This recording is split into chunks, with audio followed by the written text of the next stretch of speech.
ইয়া নবী ইয়া নবী ইয়া নবী ইয়া নবী যেন সব সময় বলি বলিতে বলিতে খোদা জানো রামরি। আমি পূর্ণ নাচ শোনাচ্ছি না বাবু, তার কারণে সময় দিকে দেখে সব কিছু ভেবে, তবে যা দুই একটা ছন্দ করছি মহব্বতের সাথে আপনারা পড়লে পড়বেন। ইয়া নবী ইয়া নবী ইয়া নবী বলুন ইয়া নবী ইয়া নবী ইয়া নবী ইয়া নবী চলে ইয়া নবী ইয়া নবী ইয়া নবী ইয়া নবী জানো সব সময় বলি বলিতে বলিতে খোদা জানো রামরি বলিতে বলিতে খোদা জানো রামরি।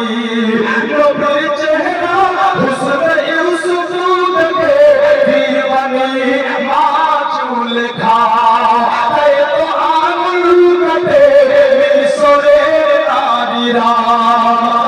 সুবহানাল্লাহ। হুসনে ইউসুফ দেখে দিওয়ানি মা চুল খা তো আঙুল কাটে মিশরের নারীরা।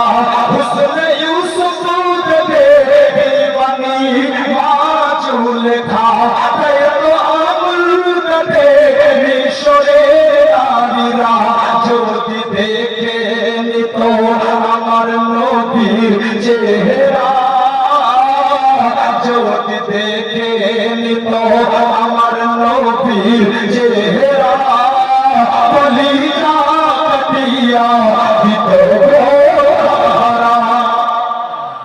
মহব্বত নাই আপনার ঘরের অন্তরে মাশাআল্লাহ। হ্যাঁ, তবে নবী মহব্বত না থাকলেও মানে ব্যক্তির মহব্বত আপনাদের অন্তরে আছে, এটা এ পর্যন্ত এসে আমি বুঝতে পারলাম। এটা দূর করেন, এটা দূর করেন না তো কামিয়াবি পাবেন না, কামিয়াবি আপনার পাবেন না। মাশাআল্লাহ ইনসান মাশাআল্লাহ জ্ঞানী ইশারাই যথেষ্ট। ছটা হয়েছে বাবু,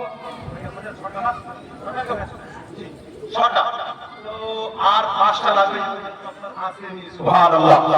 রাদার আলোচনা আমি করতেছিলাম নবী পাক মুস্তাফা সাল্লাল্লাহু তাআলা আলাইহি ওয়াসাল্লাম বলতে আছেন বলে শোনো, আজ বদরের প্রান্তরে যে